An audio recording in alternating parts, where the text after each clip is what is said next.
And hi, everyone. I'm Cory Stillman. I'm a publicist here at Impact 24 PR. I also have a background in journalism with bylines at IndieWire, Awards Radar, and more. But yeah, I want to welcome all of you to today's scene study. Really excited to be here today. For this deep dive in the creative process behind Dandyland, we have two of the fantastic folks behind this show. We have the incredibly talented costume designer slash production designer, Rafaella Rabinovich, and we have the show's director and producer, Ryan Fisher. Hi. Hi, so hello to you both. Thanks for joining me today. Yeah, excited to dive into this scene with you all. But before we break down this specific clip, I just have a few questions for you both, just to about the show at large and your experience working on Dandyland. Raphael, I want to start with you because the show has such a distinct and surreal visual language. Like it's so distinct. How did the costume design evolve in collaboration with the arc of these characters? That's a great question. I think there was a lot of experimentation. The other thing too that is worth noting is that me and Ryan have worked together, I think for a couple of years prior to this on different stage productions. And when I met Ryan, he's such a great artist on his own. Also, I'm so sorry for the noise behind. Those are my kittens. So if you can hear that, that's what's going on. Ryan is such a great artist on his own, so he really came with this really wonderful palette to start with a few years ago when we met, and that we slowly evolved through like different types of stage magic, starting from like, smaller stages and evolving to some of the biggest stages essentially in Canada. Um, and then and Ryan worked really hard to receive this wonderful gift to create this show. We kind of had this opportunity to be like, well, I mean, let's get real weird, and get really experimental, and all of these things that a lot of us do, as creatives, as designers, or at least like my type of creative ADHD designers who end up hoarding stuff and like, oh, I'll be able to use this one day, or like, whatever, kind of came into fruition. And in order to create some sort of like a framework of like whimsical, the main thing that guided me was um, being very experimental, a lot of trial and error with like textures and shapes and unconventional materials, while keeping it to a very specific color palette, led sometimes by different themes, if that makes sense. Totally, it does. And so let me go to you, Ryan, because it's kind of a similar question. Like it's something that is so heightened and so distinct, so stylized. I'm curious as a director, how do you kind of conceive of performance and all the different elements that a director has to consider? Like how do you balance these different elements, allowing for the freedom of your actors, the freedom of all of your creative collaborators, while making sure you're ensuring this very, refined tone that you've managed to achieve with this show? Refined, I like that word. That's probably all thanks to Rafaela. Yeah, well, I think the show's goal in general comes from born out of the social media that Dandy had and the effect there that led to essentially like a interview LGBT lifestyle kind of show.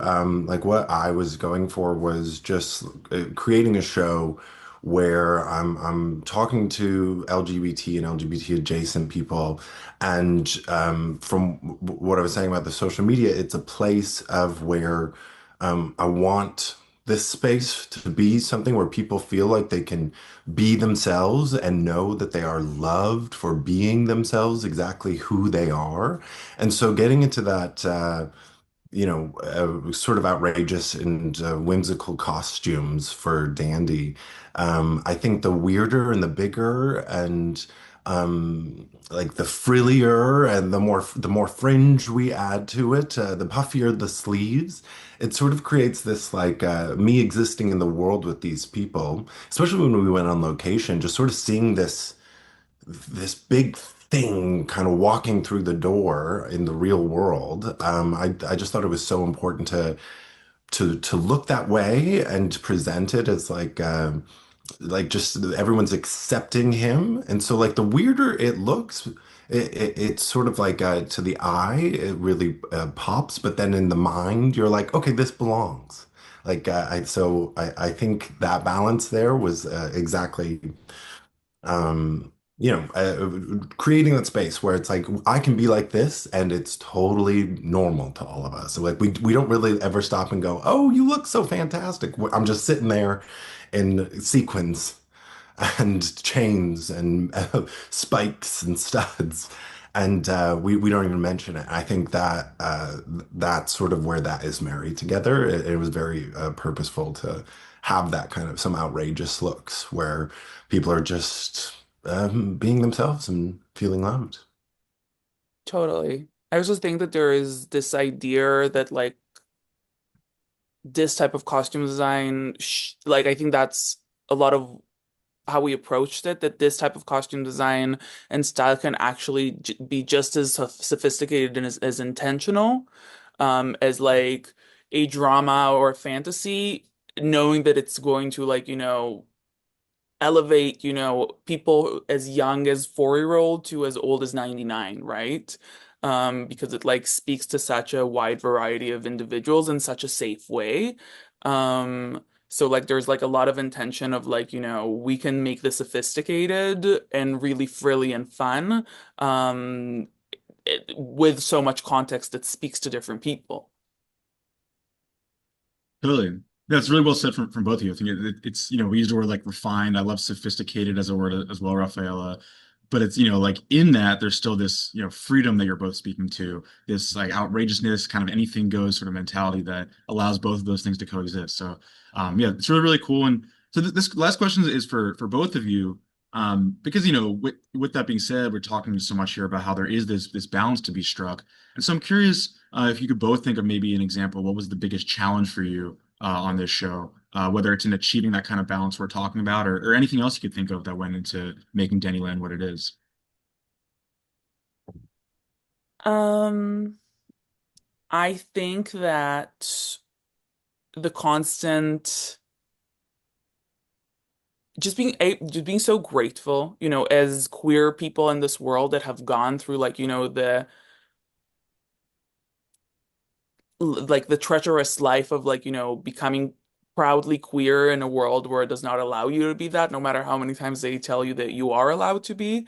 Um, then constantly, bridging that gap with elevating it, right? With like even while crafting under like all these different constraints that like, we still want to build like very complex, very memorable pieces under very short prep schedules, like, showing that like that like the art of it does not have to be compromised by these constant limitation, which is something that I think really mirrors life for a lot of people, not only, queer artists, just like anybody who's not,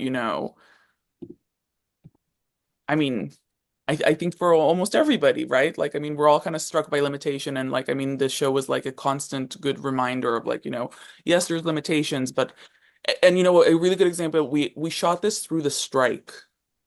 So it actually, so like everybody was just dealing with the strike, not only like and everybody was just so happy to come together to create something so beautiful, and so charming and, so stylized and like integrate, like and just because I've had the privilege of doing the production design on this, like tying the costume into the production design so that the wardrobe environment really like works together and is like this really beautiful cohesive language is was really challenging, while also every day that we worked on it was incredible, right?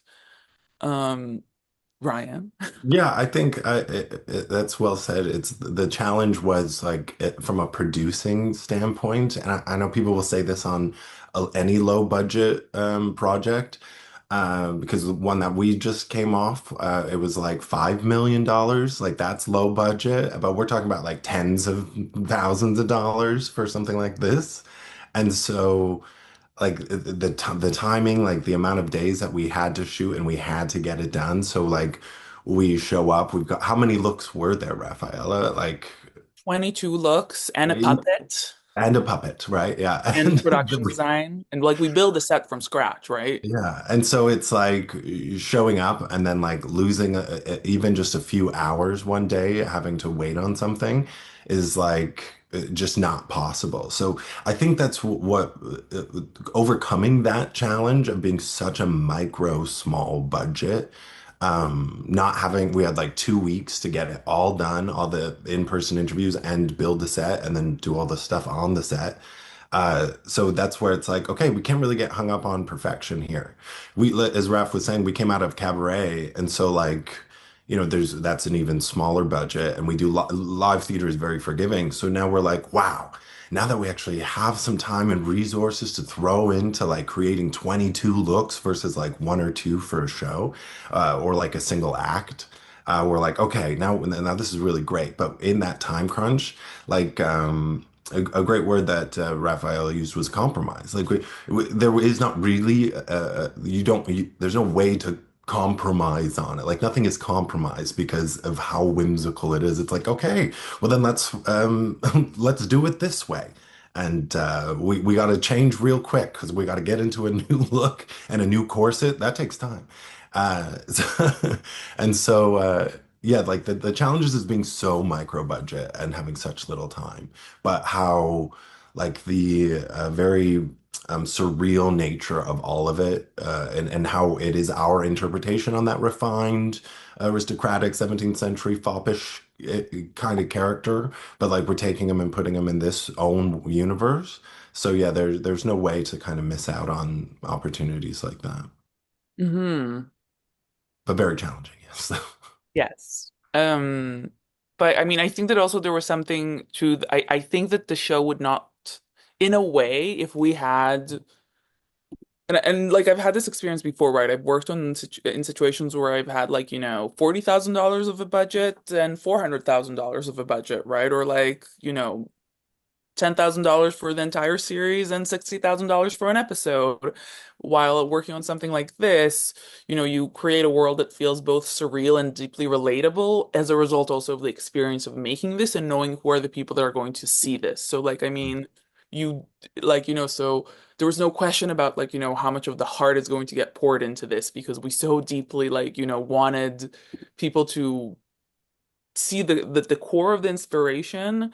Um, is the joy that the characters are bringing, which therefore allowed, um, you know, to be so playful, right? Because you bring like, their fear, their joys, but their sense of play, right? Brighter co color English, brighter colors and exaggerated shapes, and like, you have this sense of wonder and silliness, and you know while also, making sure that there's like looser silhouettes that can convey like vulnerability and comfort. But like, I mean, there's like this constant, how do we very quickly, bring this magic together? Mm. Um, and again, it kind of throws back to like I feel so lucky to have had like some of the best people in my department in the industry essentially who've, created, the super suit for Deadpool to come on board and be like, what do you need, babe? Like, I mean, we've got you, right? And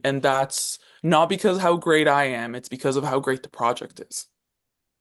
And I think you'll see, I think we're about to watch a clip as well. And I think you can see like, again, with the inspiration coming from like the success on social media and how that reach goes to a specific audience on, people will scroll if they're not hooked in the first 3 seconds, right? Like that's just the way that that world works. And now even something like this, where the episodes are like 15 minutes, like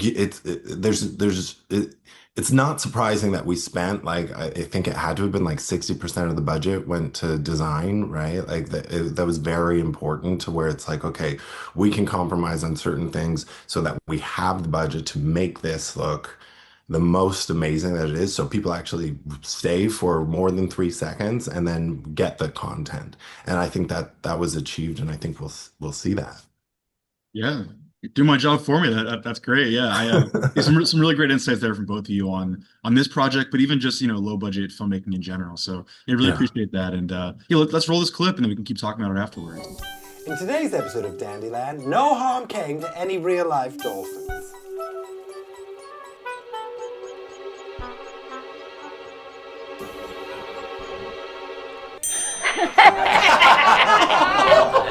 Oh, thank you all so much for coming to my party. It brings me so much joy to celebrate with all of you. Even you, Randy. As the queer community, we're so lucky that even through adversity, we excel at joy and celebration. I'm most joyful for the fact that everyone's gay. Even the film crew. Yeah, standing work. What brings you joy, morose ghost? Practicing caution at the laundromat. Me next. Oh, what brings me joy? I guess just giving and receiving. Letters. What about you, computer? Spending time with Grandma Typewriter. I can't move. Priscilla? Being flawless. Joy, the one thing I've never experienced. Stuart? Respecting each other and ourselves, or whatever else you're into. What about you, Randy? Being better than everybody else.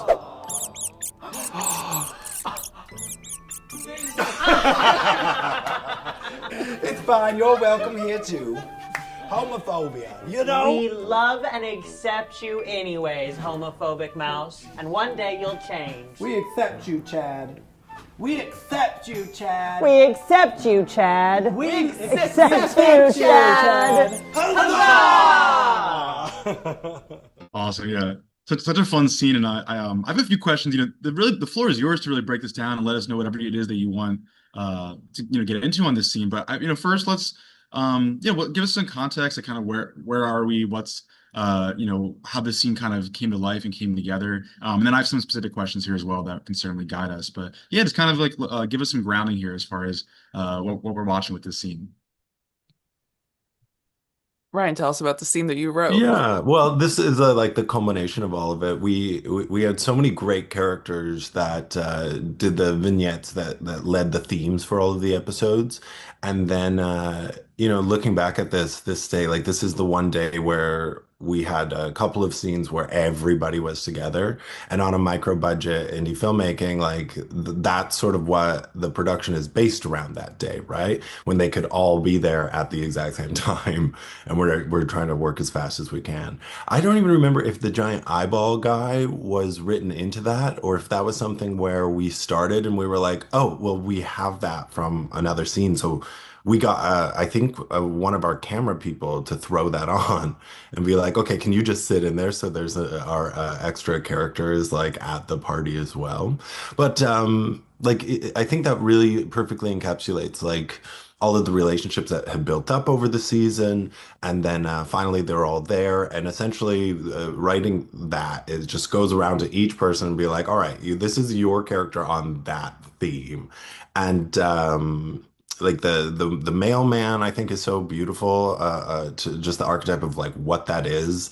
The way it came together with the ghosts and his like wonky eyes with the buttons on this like vintage sheet, and then even the neighbor Dandy, who this is such a great way to see those sequin pants, but also like his character himself is like a more stuffy, reserved kind of dandy next door that like really contrasts to putting Dandy in that like more outrageous at home outfit that we had, that skin tight Cirque du Soleil number.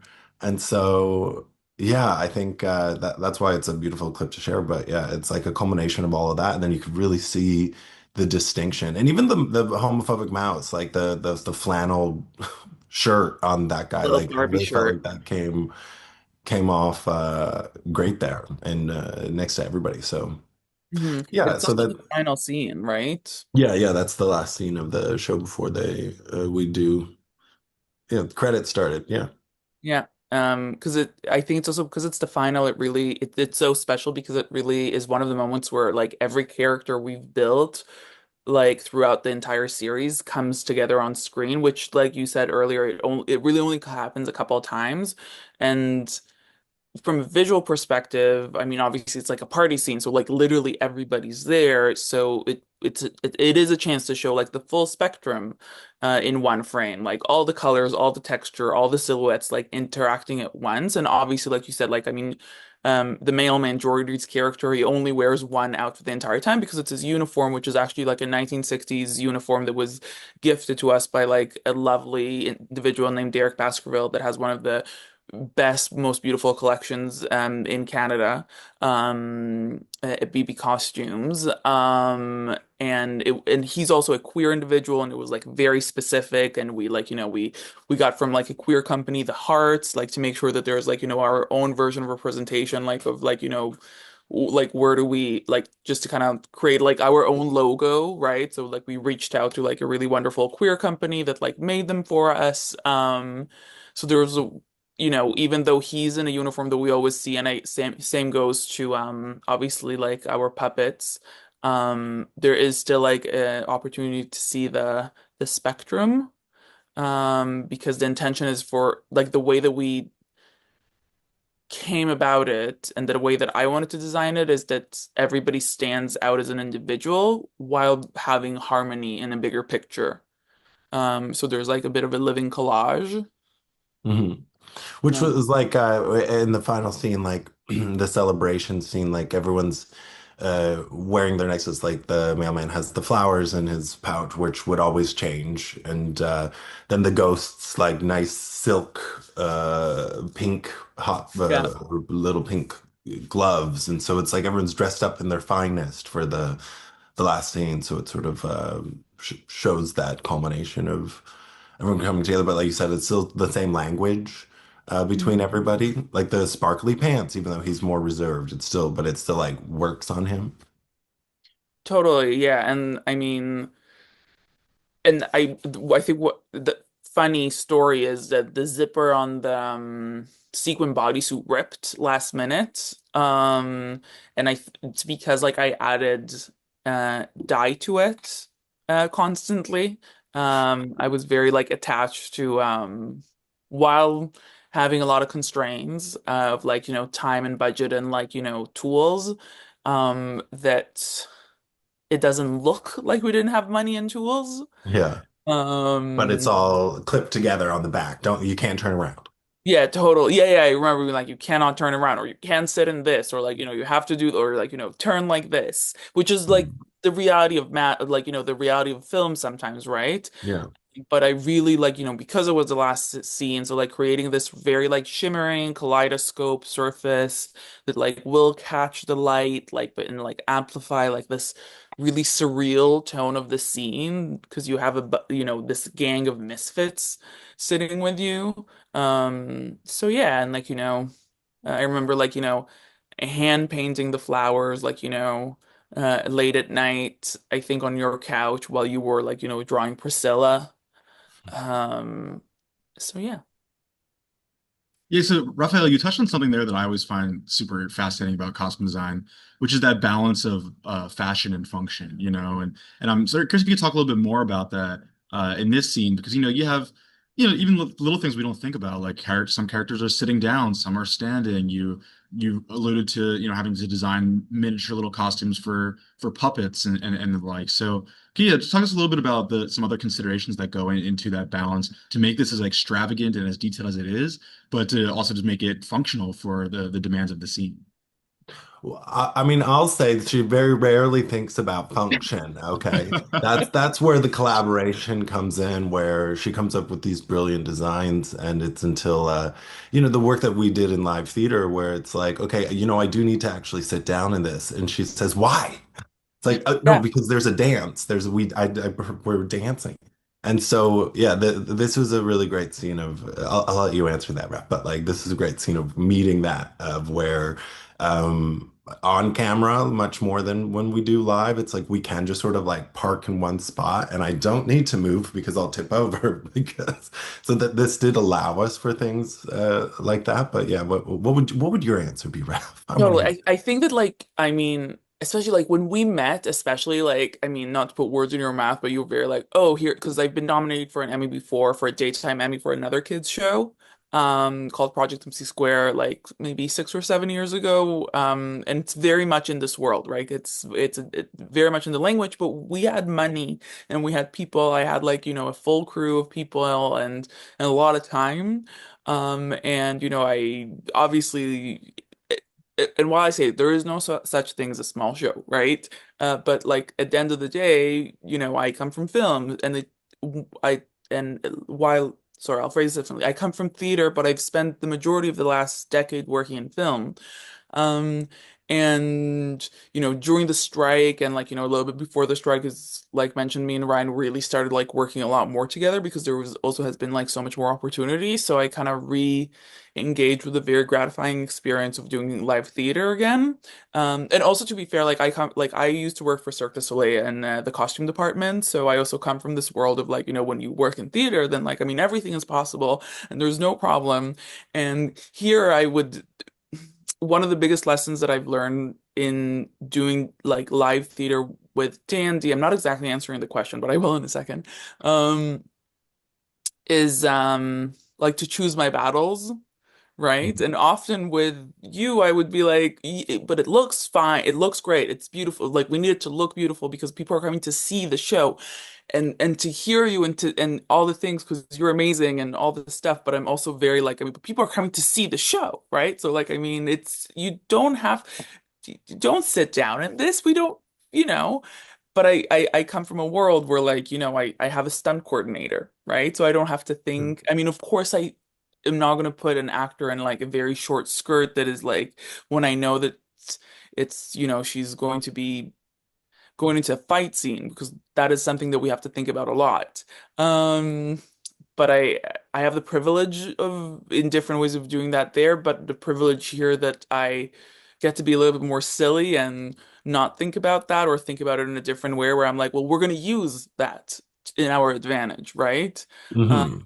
Yeah, so you choosing your really battles is a great way to put that too, because I think there are definitely there are looks that we collaborate on, and we spend a lot of time having conversations and putting a lot of meaning and thought into it. And then there are some shows, live shows, and sometimes on this set where I just you just stand there and it's like full trust into somebody as talented as Rafaella, have the rapport and the relationship that we have. Sometimes you don't have time to question, you just show up. If I start asking a question, it's like we just got to put this on, we just got to zip it up, okay? totally. So And I'm like, just like, yeah. and I think, and like in this case, again, and partially also because I did the set design, like I definitely made sure that he can walk because we did a lot of walking, right? Mhm. And we did have to have conversations about, like what is he doing in the scene? Obviously, which is something normal for us to do when we break down any scene. What is actually happening in the scene? So obviously, then I had to kind of choose very specific things that I know that you are able to sit in for long periods of time because like to me I was like I'm gonna push on the bold silhouettes and on the whimsical proportion and like the weird textures that we don't get to do this usually, right? 90% 80% of the time most designers do contemporary, rather if it's like a kids show or like I mean a crime show or whatever. Our bread and butter is contemporary and that's wonderful. I've been very privileged to do more highly stylized contemporary stuff throughout my career, rather if it's on To All the Boys I've Loved Before or The Imperfects and things like that. But I've also done a lot of, again, like, I mean, Men in Henleys. So here, because it's so performance driven, every piece functionality was something that we had to think about, right? Like, I mean, you sure so in a way like again having the privilege of somebody trusting me so much willing to run dance and play within the sandbox of what the costume requires and vice versa, right? So like the balance kind of comes from building looks that feels very heightened and fantastical but engineering them to be still somehow lightweight and still somehow flexible and easier said on my end to say like I think not okay, maybe I can't use the word comfortable, so I'm not even gonna try. But we did Not try and like comfortable. sorry? Not comfortable, but that's not the point. Yeah, like but like I mean because again, like I mean the point was, you know, a bold statement of joy, a bold statement of like, making sure that whoever like looks at this, like, I mean, it opens their eyes and they're like so attracted to this and they want to listen to what this character has to say. Because what a wonderful, whimsical, silly, joyful, full of sequin, like, I mean, person it is, and like character it is. So to me, like that's the magic, right? Like when a costume feels like it's A character itself. yeah. Like, I think that's certainly like a big part of this show was like the costumes felt like a total character on its own. And Dandy himself is like such a like improvised character. Like one of those like my favorite part about him is like you never know what he's gonna say or do or happen next. And so if something was completely uncomfortable or if I did have to sit down for the interview and it was very difficult, it just naturally becomes part of the scene and the Mhm. character and something that we either acknowledge or don't acknowledge and it becomes very like purposeful in that sense and then we keep that in because that was a very funny way to do that and it's all about the corset or the shoulder not really being able to scrunch. Totally. Yeah, yeah, yeah. But also, I mean, and it kind of constantly goes back to me at least, like to, how do we like there's like this harmonized bigger picture, right? Where like, I mean, this it's a part of the storytelling where like, I mean, there's nothing better to me than seeing like an awkward, and I'm using the word awkward like, well, as a contrast, like, I mean, wow, really awkward like 7 foot tall man actually walking around in like a bedazzled oh my but he's amazing like I mean but like I mean it tells this incredible story which makes it so relatable and like to me like building the costumes around it was like elevating that story. Mhm. Totally. And I love a phrase you used earlier, Rafaela, which is, expression of joy, because it really obviously truly, truly comes through. And I thought you both articulated so well earlier, some of the challenges, about making a show that it's so intertwined with queer identity, but also it makes it so, beautiful, impactful, and joyful and powerful. So I'm curious, because this is a party scene at the end of the day, and I love the little flip around to the crew in this scene. I think that's a really fun moment. So you just maybe just give us a sense of what was the energy like on set for this. It is a party, like I said, and it is this culmination of the entire show's celebration of queer identity up until that point. So yeah, can you just let's kind of bring us into that room a little bit and give us a sense of what that energy was like. Well, the crew did not have to do that, but they all I think we had planned on having like one or two of our friends that were working there was like, will you dress up in some of the dandy stuff? But then everybody was like, please let me do, I want to do it too. And like, you have enough for me to do it? And so like we had gotten pretty much everybody that worked on it to do that quick little turnaround shot. So I think that gives a pretty good idea. I mean, we were also just like so busy and focused. So stopping for even to breathe for a moment to like have that like, oh my God, can you believe we're in this little house? Like, can you believe that we're here? Um, was like just the best moments. What do you remember of those that week of shooting, Rafaela? What was it um like? it was amazing, it was so gratifying. I mean it especially like I mean everybody was going through so much like the motions and I mean there's like and we are a particular generation, not to age ourselves, but we were born and raised in the late 80s, so we're a particular generation of like film crews, right? I've been around for like I've been working in North America for 15 years, like I've been a union member for like probably almost a decade now. And a lot of this it's people that I've met on set, right? So we were all kind of going through a very similar thing rather and I'm saying like the generational part more so like if you're like my generation or like under of like, oh my gosh, we've never been through something like this. And like generations above us have been through like, very dry spells. But like, I am very fortunate, that I've come into the industry at a time where like, there like I give myself all the credit that is needed, but I acknowledge that I've also been lucky to have had certain opportunities, right? Be in the right place in the right time.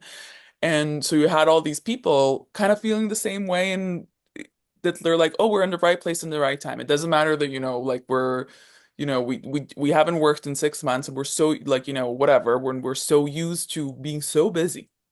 Like we have to say no to work all the time. Um, and just like, I mean, everybody just felt lucky and our DOP came to help paint the set, and like I mean our sound guy helped to like, and we built the set in Ryan's garage, like we painted, and like I had like like 7 or 8 different people who like came almost every day to like help with all those stuff, and then we had like, and then we shot it in the Massey Theater, so we had to like take everything up like a huge flight of stairs, like mostly Ryan and his 7 foot tall man that he is had to like In take the heels. yeah. Had to like take it up all these stairs and then like build it, but everybody helped. Everybody would like, the sound guy was like putting stuff, and I was like doing all this, and like also having like a friend like sew buttons, and like I mean that like the things that had to go on camera. It was like, I mean, everybody just kind of had to release and like let go and like choose to like have to enjoy the experience, and like every night somebody else went home and like made dinner, like I mean for the Mhm. next day, right? Like I mean, which was mostly mac and cheese. I Mhm. mean, but everybody went and make mac, like a bunch of us, like every night, so it doesn't fall on any one person because everybody was wearing so many hats. Like I mean, we're saying that Ryan is, the producer, and but he's the producer, the writer, the director, the actor, the editor. Um, I mean, everybody wore so many hats. And Uh, I think it was also like like the excitement of actually being in that, like on that set, and how everything was so colorful and magical. But also then we would get a woman who's like, her whole story is about like her trans kid who's bullied. And so like there are people crying and like talking about joy, but like in tears. And so like when I was so busy, like constantly learning new scenes and then running to the next costume and then just getting everything organized. But whenever there were like these few moments to stop and talk to one of the crew members of like, what's it like for you right now?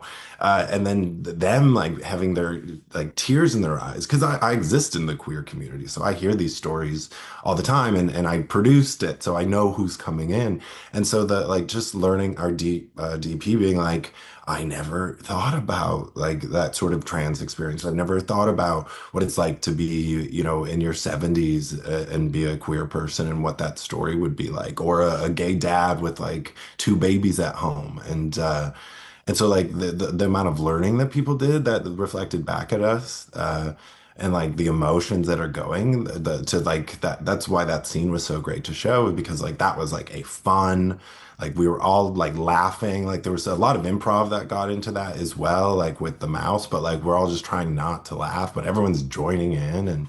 And yeah, I think like that's really great. But we're also like on a lack of sleep. We're doing what, like at least 12 or 14-hour days. And like there's so much like information about like hard queer issues, as well as like that episode, which is specifically about joy. So yeah, well, I think is really important to also like note is also like all this information is being given in like the most vulnerable yet such an approachable way, right? And like that, like over the board, like everybody can like, take a spoon of it and really like, feel it, rather if it's like, our DP, or rather if like we've had, young guests, right? We had like, I mean, 12-year-old people that like came to have conversations with you about their experience in school, right? And I think, and it made it like so relatable. And I think one of the best tools that like has been used were actually like the characters around it, right? Like I mean, because like how can you not want to hear what the puppet has to say? Which like I mean, and a lot of the inspiration was, like we've been inspired by so many different things, right? From like just to create this world that feels so surreal but deeply relatable, from rather if it's from like children's picture books or like carnival aesthetics or like, like surreal theater. So like all these play or like I mean Pee-wee Playhouse, right? Places where like whimsy and like strange lives side by side mhm. with this really core inspiration that comes from these incredible characters. So every visual moment has to really reflect who they are on like this really wonderful emotional level. But yeah, it goes back to joy and like how joyful it was to like, be there and like I think for everybody to like absorb it. Mhm. Yeah. I mean, I think everybody came out of this being very proud and like hoping to just do this again, right? Mhm. Every time we see people, like that's what they want. People that worked on this with us, that's what we talk about. We talk about the show. So glad to hear that like behind the scenes it mirrors what we're seeing on camera because it really is I think an important show. It's like something that's maybe like structurally familiar to young people and to all kinds of viewers, but in its content is really one of a kind and speaking to a lot of issues that certainly were not around, or certainly were not conversations that are not being had when I was younger, when a lot of us were younger. So yeah, congrats on all the success. And before we wrap up here, does you have any final thoughts on this scene? Any further insights that you'd wanted to share before we bring this to a close? Yeah, everyone's gay. All the Yeah. costumes were gay. Um, yes, all the costumes were gay. I'm very grateful for who came. So thanks for joining us. Um, and for, making space to talk about these whimsical storybook costumes and design and experience. Thank you both, Ryan and Rafael, for your time today. Really appreciate talking to both of you and all the insights you're able to share on Dandyland. And thank you everyone for joining us.